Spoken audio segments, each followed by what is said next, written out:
Hello po sa mga teachers diha. So karon akong i-share ninyo ang akong gamay lang nga pagsabot about aning expanded career progression system. So dito controversial kayo kanang gitawag nilang strictly no S policy. So strictly no S policy. So kana siya sa ako lang gamay nga pagsabot kanang strictly no S policy, that is partially true. Mo apply lang na siya if you are going to shift from career stage 1 ngadto sa career stage 2. Let's say for example, okay lang kung naa kay S if teacher 1 ka, nya mo apply kag teacher 2 and 3. Pero if teacher 3 ka or teacher 2, teacher 1 baka ha, if you are going to apply for teaching position in teacher 4, 5 and 6 up to 7, so strictly no S policy din na siya, mo nasabtan ako. Pero kung na teacher 4 ka tapos mo apply ka sa 5, 6, 7, okay lang na kay S because you are in that career stage 2. So diha na siya applicable.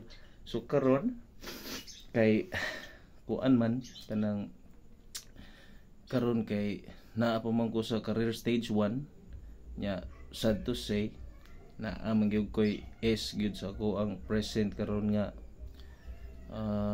IPCRF na mo koy objective na ko mga unom siguro to ka buok. So ang mahitabuan na maghuwat pa ko, I'll be going to wait for 3 consecutive years ago. So 3 years maghuwat pa kog 3 years after that maka join na po ko sa expanded career progression program na ko'y S good sa 2025. So maorigin na akong nasabtan, hopefully nga sakto akong pagsabot nga applicable lang ang no S strictly no S policy satisfactory kung mulabang kag laing career stage.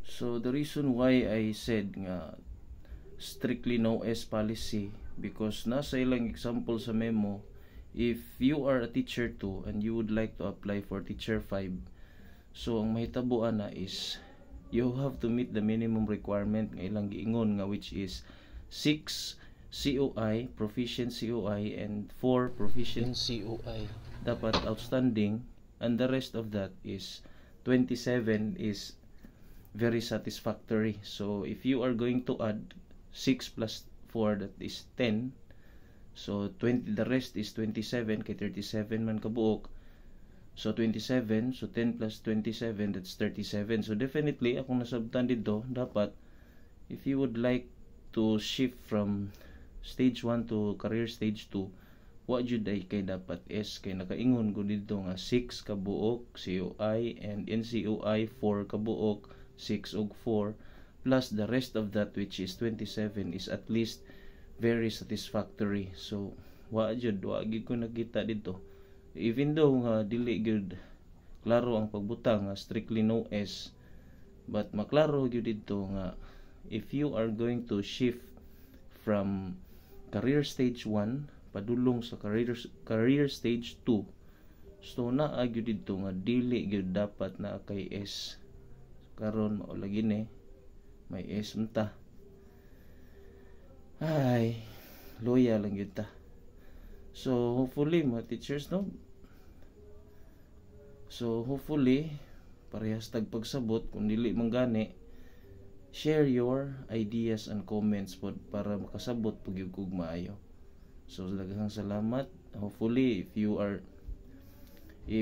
are new to this channel, so ayaw kalimot to click the subscribe button and the notification bell para daghantag mga kukabildo, mga unsa pa ni atong hisgutanan when it comes to educational matters. So daghang salamat. God bless sa tanan.